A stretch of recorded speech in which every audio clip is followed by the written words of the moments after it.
Hi, and welcome back to Buddy Chronicle. Today, I'm going to tell you about the day I found my granddaughter locked in a root cellar, and how that discovery led to a secret that had been buried beneath my sister-in-law's farmhouse for 27 years. Here we go. The screaming came from underground. I was standing in my sister-in-law Martha's backyard at 4:23 inches the afternoon on a Saturday in late September. The kind of golden Tennessee afternoon that makes you believe everything in the world is exactly as it should be. I was 63 years old. I had survived Vietnam, 40 years of marriage, a heart attack at 58, and the loss of my only son to a drunk driver in 2019. I thought I had seen the worst life could offer. I was wrong. My wife Carol and I had driven up from Nashville that morning to help sort through her mother's belongings. Loretta Mae Hendricks had passed away 3 weeks earlier, at the age of 89, leaving behind a farmhouse full of memories and 2 daughters who needed to decide what to do with all of it. Carol was the younger daughter. Martha was the older one, 68, never married, had lived next door to their mother her entire life in the smaller house their father had built for her in 1982. Martha had always been the religious one. Church every Sunday, Bible study on Wednesdays, volunteered at the elementary school reading program for 30 years. Everyone in Polk County knew Miss Martha. Everyone trusted Miss Martha. She was the woman you called when you needed someone to watch your kids for a few hours. The woman who brought casseroles when someone died. The woman who organized the annual Christmas pageant at First Baptist. She was also the woman who had been watching our 6-year-old granddaughter Emma while Carol and I worked at the main house.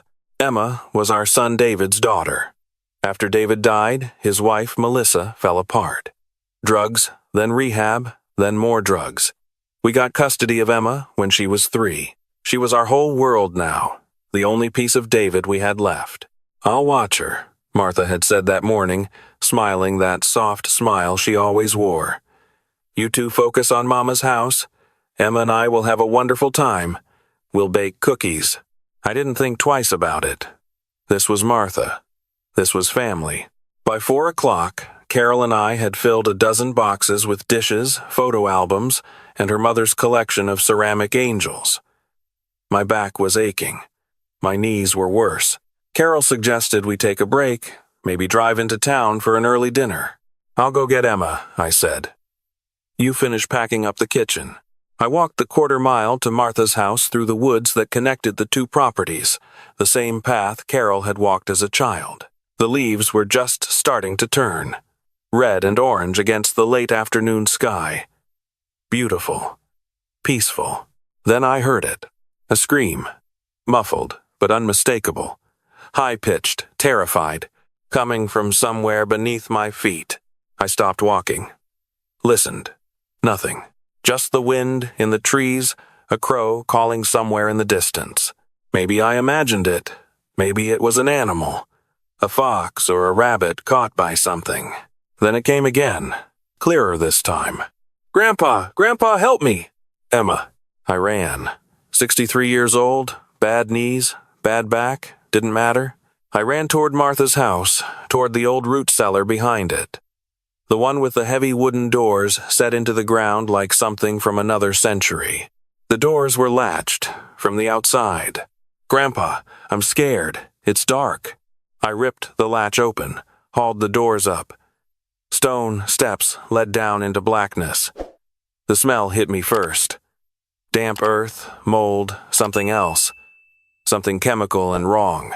Emma was huddled at the bottom of the steps, arms wrapped around her knees, shaking. The cellar was cold, maybe 50 degrees. Dark, except for the light now streaming in from above.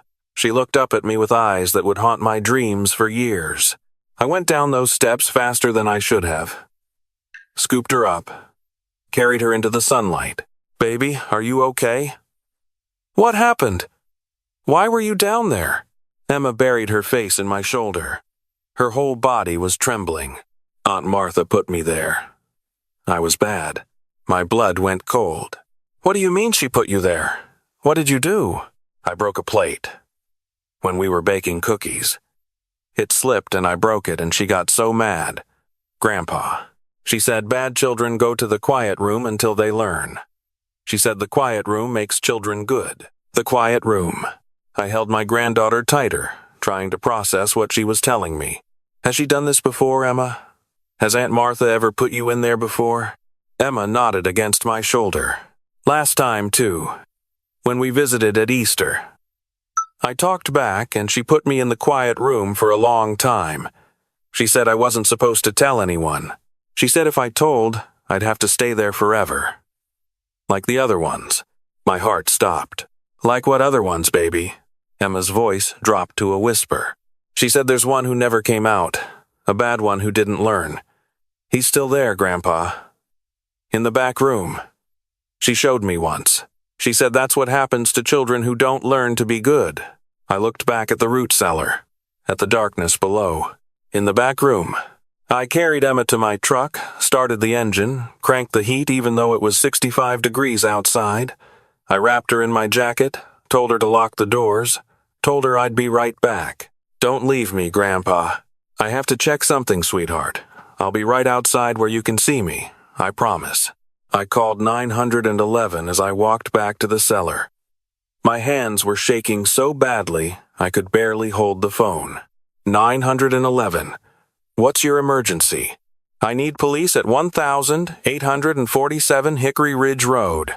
My granddaughter was locked in a root cellar by her great-aunt, and she said there might be someone else down there, someone who never came out. Sir, can you repeat that? There might be a body. In the cellar. My granddaughter said her aunt showed her. Said it was a child who didn't learn to be good. Silence. Sir, do not go back into that cellar. Units are being dispatched now. Stay with your granddaughter and wait for officers to arrive. I hung up. I should have listened. Should have waited. But I couldn't. I had to know. The cellar was deeper than I remembered. My eyes adjusted slowly to the darkness as I descended the stone steps again. The main room was about 10 feet square. Old wooden shelves along the walls that had once held preserved vegetables. Empty now except for dust and cobwebs. But there was a door at the back. Wooden, heavy, with a padlock through the latch. A padlock. I went back to my truck, got the tire iron from under the seat. Emma watched me through the window with wide, frightened eyes. I held up one finger. 1 minute. That's all. The padlock was old and rusted. It took 4 hits before it snapped. The smell was worse on the other side of the door. That chemical smell, stronger now. I recognized it from my time in Vietnam, from the field hospitals, from places I had spent 50 years trying to forget. The room was small, maybe 6 feet by 8 feet. Dirt floor, stone walls, and in the corner, wrapped in plastic sheeting, was something that had once been a child. I didn't scream, didn't run, just stood there, tire iron hanging from my hand, staring at the small form wrapped in clouded plastic. Through it, I could see a face. A boy's face. Eyes closed, skin gray and waxy, perfectly preserved. He had been there a very, very long time. The quiet room makes children good. I understood now what that meant. The police arrived in 11 minutes. 11 minutes that felt like hours. I was sitting on the grass outside the cellar when they found me, staring at nothing, trying to make sense of a world that had suddenly stopped making any sense at all. My wife's sister. The woman we had trusted with our granddaughter. The woman the whole county had trusted with their children for 3 decades. Sir? Sir, can you hear me? A deputy was kneeling in front of me, young, maybe 30, with the look of someone who had just walked into something beyond his training. There's a body, I said. In the cellar. A child. We know, sir. We've called the sheriff. The TBI is on the way. I need you to come with me. My granddaughter. She's in the truck. We have an officer with her. She's safe. Safe. Was she ever going to feel safe again? Was any of us? They took Emma to the hospital in Cleveland as a precaution. Carol met us there, hysterical, unable to understand what I was telling her. Her sister, her quiet, religious, cookie-baking sister, had locked our granddaughter in a cellar, had shown her a dead child as a warning. That's not possible. Martha would never. I saw it, Carol. I saw the body. My wife's face crumpled. 40 years of marriage, and I had never seen her look so completely destroyed. The body in the cellar was identified 4 days later through dental records. His name was Kevin Pryor. He had been 8 years old when he disappeared in September 1998. I remembered Kevin Pryor. Everyone in Polk County remembered Kevin Pryor. He had been the son of Frank and Debbie Pryor, who had lived about 2 miles down the road from the Hendricks farm, 3rd grade at Polk County Elementary. Brown hair, gap-toothed smile, loved baseball and fishing. He had vanished one afternoon after school, just walked off the bus, and was never seen again. The search had lasted months. Volunteers from 3 counties, dogs, helicopters. His face had been on the news, on milk cartons, on posters in every store window in town. They never found him, because he was in Martha's cellar, a quarter mile from his own house. The investigation revealed that Martha had been volunteering at Kevin's school that year. She had offered to walk him home one afternoon when his mother was running late. No one thought twice about it. This was Miss Martha. Everyone trusted Miss Martha. Kevin's mother had died in 2015, never knowing what happened to her son. His father had drunk himself to death in 2003. They had spent the rest of their lives not knowing, wondering, hoping against hope that maybe he was still alive somewhere. He was in the cellar the whole time, less than a mile from where they slept every night. Martha was arrested that evening at First Baptist Church, where she had gone for Saturday evening prayer service. She didn't resist, didn't say a word, just looked at the deputies with that same soft smile she always wore, like she was waiting for them to realize this was all some kind of mistake. She was charged with first-degree murder, kidnapping, child endangerment, and false imprisonment. The prosecutor added desecration of a corpse and abuse of a minor for what she had done to Emma. Her lawyer tried to argue mental incompetence. Brought in psychiatrists who testified about her rigid religious upbringing, her isolation, her inability to connect with others except through control. The prosecution's psychiatrist had a different assessment. Miss Hendricks exhibits classic traits of malignant narcissism combined with antisocial personality disorder. She views children as objects to be molded, controlled, and disposed of when they fail to meet her standards. The cellar was her method of discipline. When Kevin Pryor failed to respond to that discipline, she simply left him there. Failed to respond to that discipline. The court records showed that Kevin had been locked in that cellar for 3 days before he died. 3 days in the dark, in the cold, with no food or water. The medical examiner said the official cause of death was dehydration and exposure. But I knew the truth. He died of terror. He died alone in the dark, waiting for someone to come save him. No one came. For 27 years, no one came. Until I heard my granddaughter screaming and ripped open those cellar doors. The trial lasted 2 weeks. I testified. Carol testified. Even Emma had to give a statement, though they let her do it by video to spare her the trauma of facing Martha in court.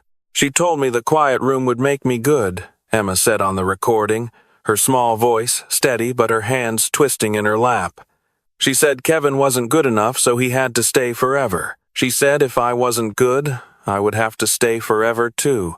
The jury deliberated for 3 hours. Guilty on all counts. The judge sentenced Martha to life in prison without the possibility of parole. She was 68 years old. She would die behind bars.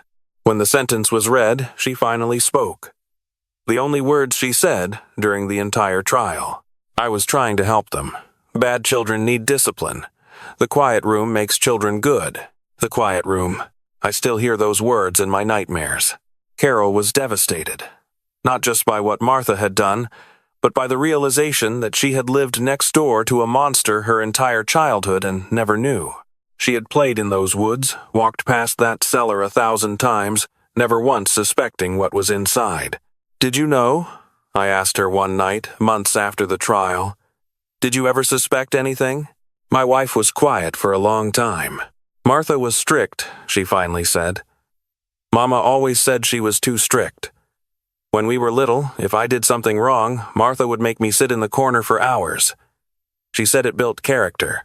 Mama thought it was too much, but she never stopped it. She said Martha just had high standards. High standards.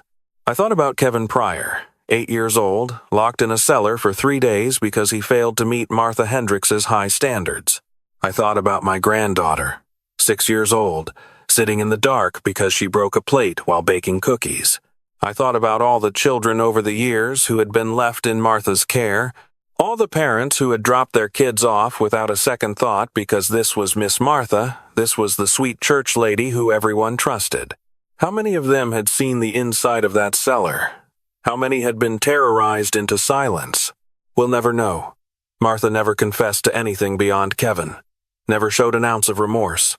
She died in prison 18 months later. Heart attack. She was 70. Some people said it was God's justice. I don't know what I believe anymore. What I do know is this. It has been 3 years since that September afternoon. Emma is 9 now. 3rd grade, just like Kevin Pryor was when he disappeared. She likes horses and chapter books and a cartoon about a girl who solves mysteries with her dog. She still has nightmares sometimes. Still gets anxious in dark places or small rooms.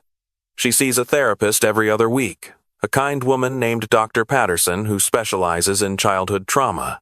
She's resilient, Dr. Patterson tells us. Children have an incredible capacity to heal when they feel safe and loved. We're trying. Every single day, we're trying to make her feel both. Carol and I sold the farm. Couldn't stand to look at it anymore. Couldn't stand to think about what had happened there. What had been hidden there for nearly 3 decades. A developer bought it. Last I heard, they tore down Martha's house and filled in the cellar with concrete. I hope they did. I hope no one ever has to see that place again. We moved to Knoxville, bought a small house with a big backyard. No cellar, no outbuildings, just grass and sunshine and a swing set I built for Emma myself. Kevin Pryor was finally laid to rest in October 2025, almost exactly 27 years after he disappeared. There wasn't much of a funeral. His parents were both gone, no siblings.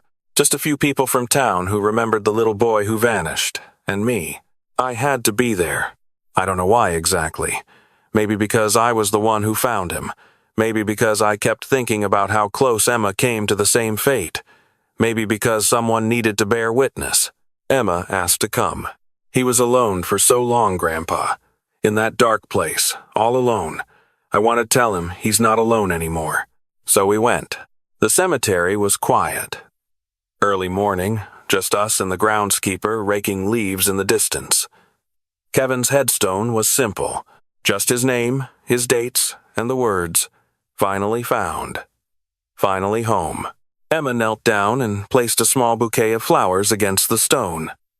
Purple wildflowers she had picked from our backyard. "Hi, Kevin. I'm Emma. We never met, but I was in the quiet room too, the same one where you were.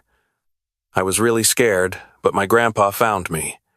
He opened the door and carried me out. She was quiet for a moment. I'm sorry no one found you in time. I'm sorry you had to be alone for so long. But you're not alone anymore. I'll come visit you. I promise." She stood up, took my hand. "Can we get ice cream, Grandpa?" "Sure, sweetheart. Whatever you want." We walked back to the car, leaving Kevin in the morning sunshine, finally free of the darkness that had hidden him for 27 years. I'm 66 now. Retirement isn't what I thought it would be. I thought I would spend these years fishing, maybe traveling, watching my granddaughter grow up without a care in the world. Instead, I spend a lot of time thinking about trust, about the people we let into our lives, into our children's lives, without question. About the monsters who hide behind church smiles and casserole dishes and 30 years of community service. Martha Hendricks didn't look like a monster. She looked like someone's maiden aunt. She looked like the kind of woman you'd ask to water your plants when you went on vacation. She looked safe. She wasn't. If you're watching this, I want you to understand something. The people who hurt children aren't always strangers. They're not always the ones who look dangerous or act suspicious. Sometimes they're the people everyone trusts, the ones no one would ever suspect.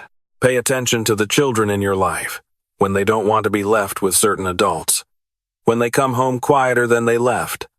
When they flinch at things they shouldn't flinch at.